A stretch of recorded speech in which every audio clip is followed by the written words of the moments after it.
저와 기시다 총리는 북한의 핵미사일 개발이 한반도와 동북아 그리고 세계 평화를 위협한다는 데 인식을 같이 했습니다. 또한 날로 고도화되고 있는 북핵 미사일 위협에 대응하기 위해 한미일, 한일 공조가 매우 중요하며 앞으로 적극 협력해 나가자는 데 의견을 일치하였습니다.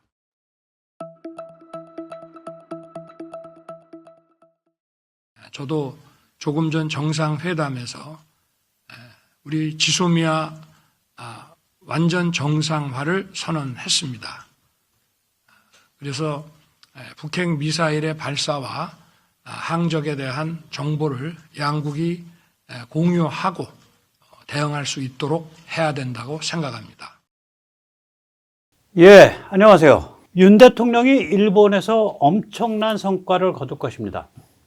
일단 동북아 일대에 대한 일본의 감시 정찰 정보를 우리가 실시간으로 공유하는 그것이 이제 먼저 가장 가시적인 성과가 되겠지만 물밑에서는 경제라든지 군수산업 등 무궁무진한 한일 관계 발전이 기다리고 있습니다.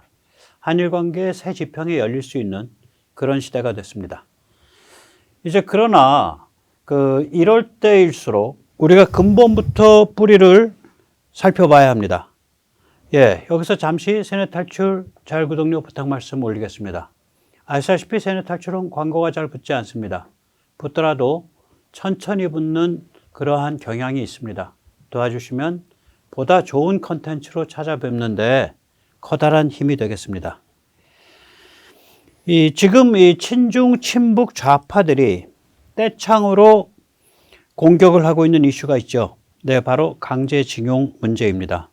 윤 정부는 이를 일본과 관계없이 일본 기업이나 일본 정부와 관계없이 한국 정부가 위로금 혹은 명예보상금 형식으로 처리해 나갈 그러한 정책을 취하고 있습니다.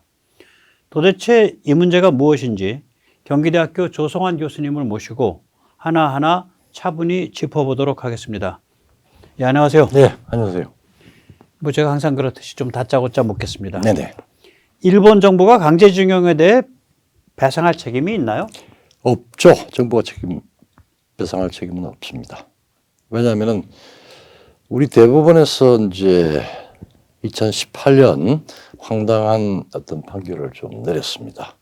일본 정부가 아니라 일본 기업이 돈을 지급해야 된다는 거죠. 일본 기업들을 배상을 하는 겁니다.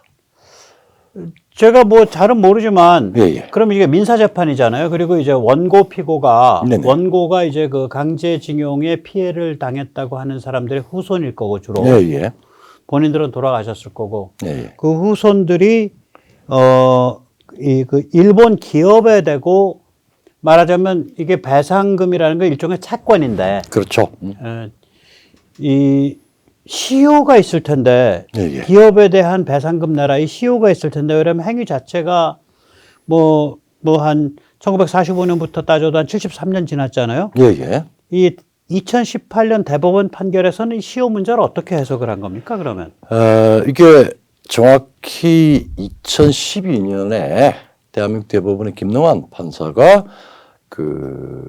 징용 피해자라고 자처하는 분들이 일본에서 소송도 하고 그래서 기각이 되고 이제 국내를 해서 그때 인용한 게 이 김능환 판사가 반인류 불법 행위나 식민지 지배와 관련된 불법 행위에는 시효가 없다라고 사실은 시효를 매길 수가 없다라고 했습니다. 그리고 이제 그 건이 반인류 불법 행위인지 혹은 식민지 지배 불법 행위인지 돼서 그냥 정확한 지정을 안 하고 그냥 두루뭉실이 넘어갔습니다. 그거 아주 집어대는데요. 그게 두루뭉실 넘어갈 수 없는 문제죠. 왜냐하면 그렇죠. 식민지 지배와 관련된 불법 행위의 시효가 없다는 것을 누가 규정하죠? 그리고 그게 아마 이현주가 이 사고 쳤던 그 사건인 것 같은데. 예. 2015년에 이현주가 국회의원 할 때. 네네. 강제징용 피해자 손해배상 청구권에 대해서는 소멸시효가 적용하지 않는다. 이런 고졸도 하지 않을 그런 이상한 법안을 시도를 했다가 실패한 적 있죠. 그러니까 김능환 판사가 12년에 그런 내용을 언급을 해놓으니까 그걸만 따가지고 네. 법을 이제 특례법을 만들려고 발의했다가 사실은 실패했죠, 그때. 통과는 안 됐습니다. 예. 이현주 이 사람도 참 그 이상한 케이스예요. 그러니까 이게 정치도 그렇고 국제정치도 그렇고 이게 더더군다나 전시였지 않습니까? 네. 엄청난 말하면 실존의 그 한계 상황에서 복잡한 시위가 있을 수 있는데 갑자기 느닷없이 반인류 그 판결문에는 반인도라고 썼습니다. 안티 휴머니티 행위 왜 그런 되는지 이게 왜냐하면은 이거는 형사 문제 아닙니까?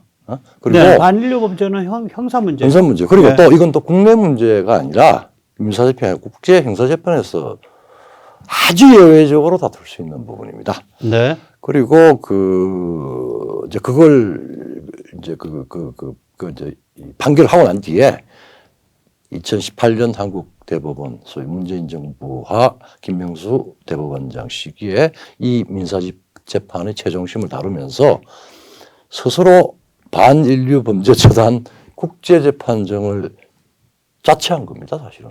예, 그 판결문에 반인류 행위라는 그런 표현이 있잖아. 그렇죠. 그게 이제 민사재판에서 함부로 쓸 수 있는 표현이 아니거든. 왜 아니죠. 그러냐면 그거가 너무 무서운, 그게 이제 김정일, 김일성, 김정은, 그 세르비아의 학살자 밀로셰비치, 요번에 전쟁 벌인 푸틴, 이런 사람들한테 적용되는 거거든요. 그러니까 그게. 이게 이제 근데 지금 피고가 지금 기업인데 이걸 야, 이 민사재판에서 어거지로 예. 그래서 하여튼 김능환 판사가 그 상상의 나래를 너무 과하게 해가지고 사실은 전혀 이 말하자면 법 절차 더더군다나 대법관의 최종심에서 이런 판결을 했다라고 하는 거는 그리고 이것이 밖으로 나오는 거는 굉장히 정치화가 되어서 오해를 낳고 국가 간의 분쟁을 국가 간의 어떤 대립을 낳고 있습니다. 70년이 지났는데 사실은 상호는 동일해요. 근데 법인격은 전혀 달라질 수도 있고. 네, 신일본제철, 일본제철. 네, 일본제철. 네, 그러니까 왜냐하면 그런 케이스죠. 그렇죠. 네. 네. 그 대법원은 이제 해당 민사재판의 피고 원고만 다루니까 네네. 일본 정부에 대해서는 뭐 언급도 안 해도 된다라고 본 거지. 자기는 피고 원고만 얘기하면 제3자는 얘기할 거 없으니까. 근데 이상한 재판이죠. 왜 그러냐면 이게 만약에 누군가에게 책임이 있다면 이게 일본 정부 책임이거든. 그렇죠. 근데 그걸 또 사기업에 물었잖아. 예, 문재인이 2017년에 대법원장을 임명을 했죠. 김명수. 예, 예. 예, 이 김명수라는 사람이 이게 참 좀 무리하게 그때 대법원장 임명하지 않았어요? 스펙이 안 돼. 왜냐면 경력이 별로 없어. 그 자리에 갈 수 있는. 경력도 그렇고, 네. 또 실력도 그렇고, 정상적인 것 같으면은, 문재인 정부니까. 문재인 코드 인사죠. 그렇죠. 코드 인사인데, 그래서 문재인 대법원이 이게 이상한 판결을 내려놓은 거예요. 2018년에. 예, 예. 그걸 이제 윤석열 정부가 풀려고 하는 거죠. 어떻게든 이제 그렇죠. 국제망신 안 당하고 풀려고. 예.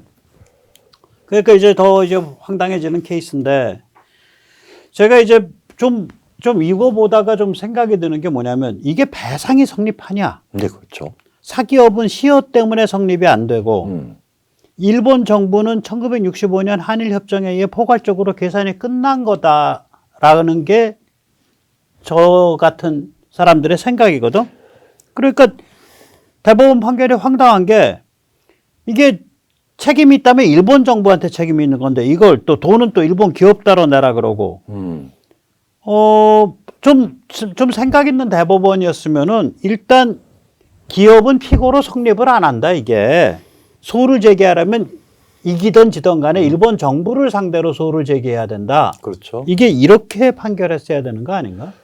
이제 우리가 처음부터 봐야 되는 게 65년에 네네. 한일 기본조약의 정확한 내용은 네. 한일 간 재산 및 청구권 문제 해결과 네. 경제 협력에 관한 결정입니다. 그러니까 청구권 네네. 5%를 우리가 받았죠. 그리고 경제 협력은 예. 3억 8천원을 받았습니다. 근데 이 자체에 배상이라는 말은 전혀 없습니다. 그리고 네. 우리는 말하자면은 일본한테 청구해야 될 것을 청구하고 또 일본은 또 우리한테 청구할 걸 청구하자라고 이제 두 양자의 네네. 그런 청구가 올라왔는데 이게 네. 샌프란시스코 그래서 설명을 좀 하시죠. 예. 그게 이제 이 일본이 말하자면은 우리 대한민국한테 청구한 거는 네.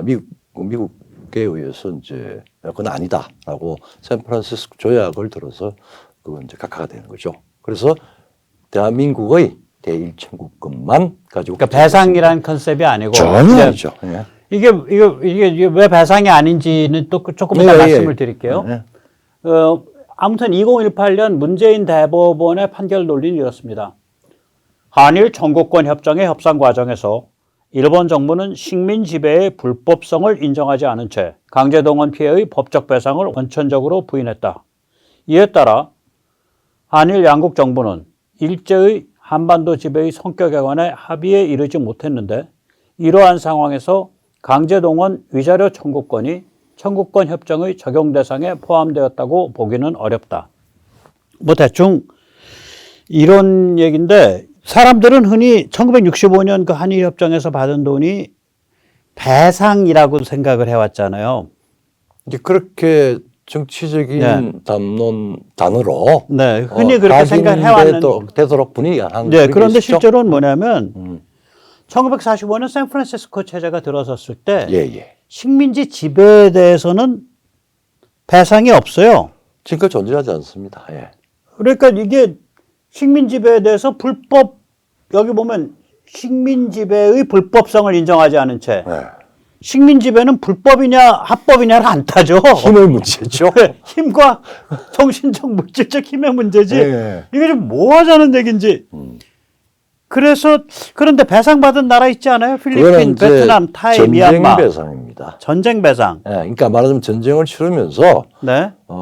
사실 우리 상상을 불허하는 인명의 피해나 이런 게 있었잖아요. 그에 대한 전범 국가들 혹은 그 책임을 져야 될 뭐 패전국이나 전범 국가들이 이 배상을 물어야 되는 걸로 뭐 국제법상 상당히 오랫동안 존재해 왔고 샌프란시스코 회의에서도 이거는 배상 가능하지만 다른 건 아닙니다. 그러니까 식민지 지배에 대해서는 배상이 없어요. 그건 단어가 한국에서 네. 만든 배상. 한국에서 만든 거야. 네. 식민지 지배 배상은 없어 그런 건. 식민지 지배에 대해서는 불법이냐 합법이냐도 안 따져. 그러니까 안 따져요 그걸. 따질 수가 없죠. 힘의 문제였고 그러니까, 시대의 문제였으니까. 그러니까 뭐냐면은 지금 필리핀 같으면은 예.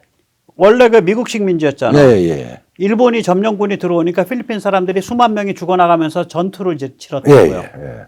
타이도 그래요. 미얀마도 그래요.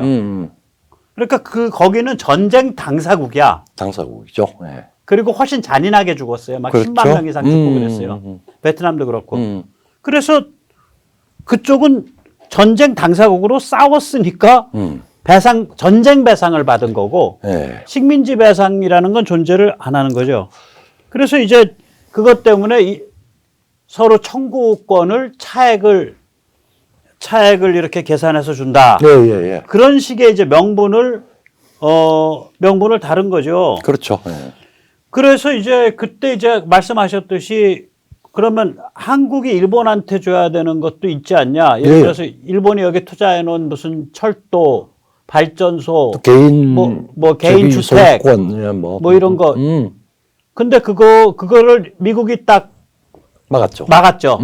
야, 그거는 미 군정 때 적산으로 적의 재산, 에너미 프로퍼티로 몰수해서 한국 사람들한테 나눠준 거야. 그렇죠. 예. 너 이거 시비 걸지 마. 그렇죠. 그래서 일본 쪽은 청구할 액수가 제로가 됐고. 그렇죠. 예. 우리는 청구할 액수를 만들어냈죠. 예. 말하자면 이런저런 이걸로 해서. 그래서 액수를 만들어내서 그래서 이제 그 돈이 청구권 자금이 된 거지. 그렇죠. 이게 예. 이제 비극과 희극이 엇갈리는데. 우리가 불행히도 여러분들은 인정하기 어렵겠지만 말하자면은 2차 세계대전 태평양 전쟁에 일본국으로 참전을 한 겁니다. 우리 패전국이었습니다, 사실은. 그렇죠. 그렇죠. 우리는 표준국이니까 특급 식민지였거든. 특급 식민지라도 어쨌든 간에 그러니까 동남아에서 일본이 한 짓을 저질 생각을 해보면 네. 중국이나 네.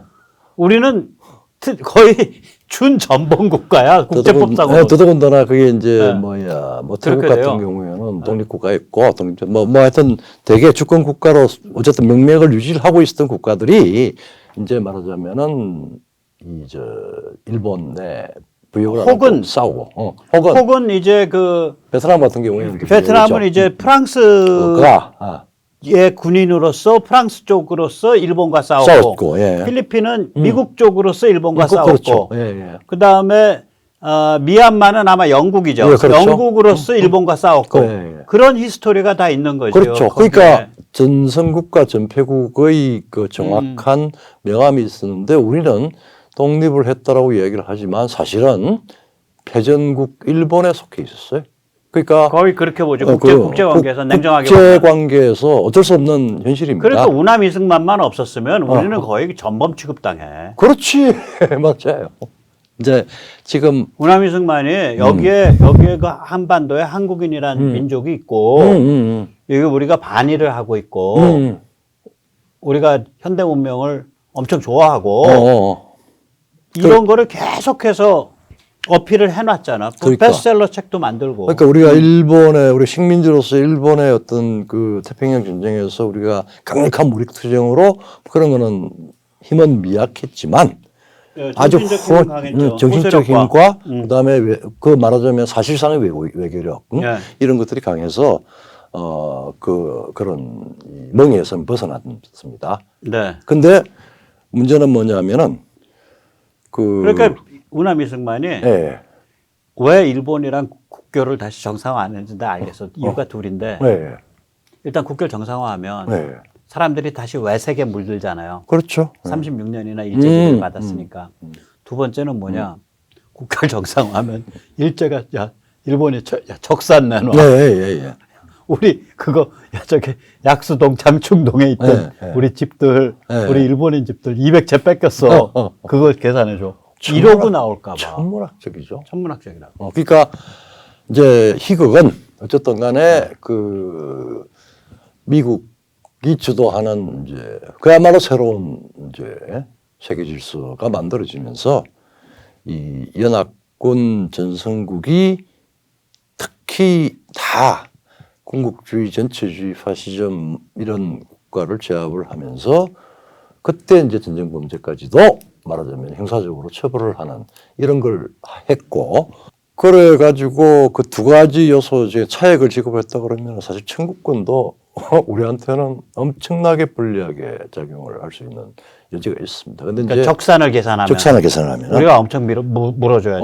그리고 그러니까 미국이 끊었죠. 미국 끊었고 사실은 그건 빵원이야. 그리고 한일 국교 정상화를 네. 하도록 한 거는 미국이지. 미국이 대한민국의 원조 경제를 하다가 차관 경제로 돌아서면서 미국도 이제 세계 말하자면은 네. 리더십에 재원이 많이 딸려서 박정희 정부가 말하자면은 이제 일본과 관계를 정상화를 하고 또 이제 냉전선을 지키는데 서로 협력해라라고 하는 사실 그 외교적인 압력 같은 게 존재했습니다. 그러니까 네. 일본은 그 당시에 말하자면은 미국의 어떤 뒤에서의 어떤 어드바이저를 사실은 강제인데 그걸 받아가지고 5%를 청구권이라고 하는 네, 그런 방식으로 이제 네, 지급을 했고 지급을 하면서 그다음 플러스 알파로 해서 그걸로 이제 경협 차관까지. 그걸로 이제 계산 끝내자 이렇게 이제 된 거지. 국가 간 계산이 끝난 거고 식민지 시대에 묻지 말아라.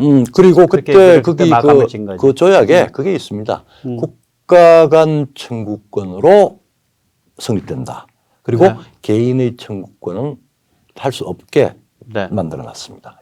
포괄적으로 국가가 그러니까 책임지는 걸로. 이제는 또 개인이 또 사기업을 상대로 그러니까 이제 그때 그 조항이 있고 지금 그렇게 현재 된 거예요. 좀 개인이 네. 말하자면은 네. 식민지 시기에 무슨 형사든 민사든 부분에 대해서 개인이 소위 당사자가 사실은 할 수 없다라고 하는 게 2012년, 11년까지의 우리 대한민국 기본적인 판례였는데 12년에 김동완이 김동완이가 그걸 뒤집어버렸죠. 그러니까 그 뒤집을 때의 판결 논리가 이게 김능환의 논리예요. 이게 그렇죠. 이게 뭐냐면 식민지제의 불법성을 인정하지 않은 거기 때문에 예, 예. 그러니까 한일 협정이 1965년 불법성을 인정하지 않은 거기 때문에 그건 그거고 따로 개인이 따로 청구할 수 있다. 이제 이런 논리거든요. 이게 예, 이제 예. 이게 김능환 논리라고 2012년. 그래서 이제 그러니까 이게 웃기는 좀 얘기인 게 식민지 지배에 그럼 합법적인 것도 있냐 이거지. 식민지 지배는 합법 불법을 안 따지잖아요. 이건 굉장히 냉정한 그 법적 성격의 요소가 아니죠. 아니죠. 냉정한 국제관계지 그냥. 예. 야 이거 이 식민지 지배의 불법성, illegitimacy of the colonial rule 그러면은 그렇게 해서 번역해서 만약에 뿌리면 외국인이 보면은 야 얘들 무슨 코미디 대본 썼냐 이럴 텐데. 그렇죠. 이게 이제 정밀하게 한국의 뭐 네. 대부분 판결 같은 게 국제적으로 사실은 지금 이거 자체도 지금 이 재판도 배상 판결까지 내려놓고 그다음에 그 당시에 그 기업에 대한 재산 압류까지 지금 해놓은 상태잖아요. 근데 진행을 못 시키지. 진행을 못 시키죠. 그러니까 진행시키면 국제 이제 중재로 가는데. 국제 중재로 가는데 가면은 국제 중재 가면 이거 개망신하는 거예요, 이거. 그렇죠, 맞습니다. 예. 그것뿐만 아니죠. 사실은 2018년 대법원 판결을 자신들의 그 이론적인 근거로 삼았던 2012년 대법원 판결에 있습니다. 이게 네. 이제 사실은 김능환 판사가 엄청난 짓을 저질렀습니다. 네. 이 사건이 2심에서 청구자들이 패소를 했거든요. 그 이제 패소해서 대법원에 온 판결을 그 대법원은 그 이제 판결이 잘못됐다면서 파기환송을 했습니다. 그 이후에 이제 그때 파기환송을 하면서 김능환 판사가 그 판결문에서 아주 상식을 벗어난 이야기를 했는데 대한민국은 1919년 3월 1일에 시작이 됐다. 그리고 그 이후의 식민 지배는 불법이다. 그리고 이런 연장선에서 1965년 한일기본조약, 한일협정은 식민 지배의 불법성을 인정하지 않았다. 그래서 그것을 뒤집어야 한다. 뭐 이런 식으로 이제 그 내용이 들어가는 판결을 했습니다. 뭐 세계사, 한국사, 세계 국제 지정학을 다시 썼네. 그렇죠. 나 참. 그 제가 이제 그 이야기에 복잡해서 잠시 이제 표를 정리를 해봤습니다. 예. 그래서 이거를 좀 읽어드리면 이렇게 되겠죠. 이제 1965년도에 이제 박정희 정부가 이제 한일 협정을 맺었죠. 네네. 그래서 이제 개인들의 그 어떤 그 개별적인 일본 청구권, 정부나 일본 기업에 대한 청구권을 다 없애버렸기 때문에 박정희 정부가 그 당시에 최선을 다해서 식별될 수 있는 사람이라고 골라가지고 임명을 이제 그 돌아가셨거나 재산상의 심각한 손실을 입은 분들을 83,519명을 골라서 뭐 크던 작던 보상을 했습니다. 그렇죠. 그때. 그리고 그 노태우 정부 때 뭐 일이 좀 있었죠.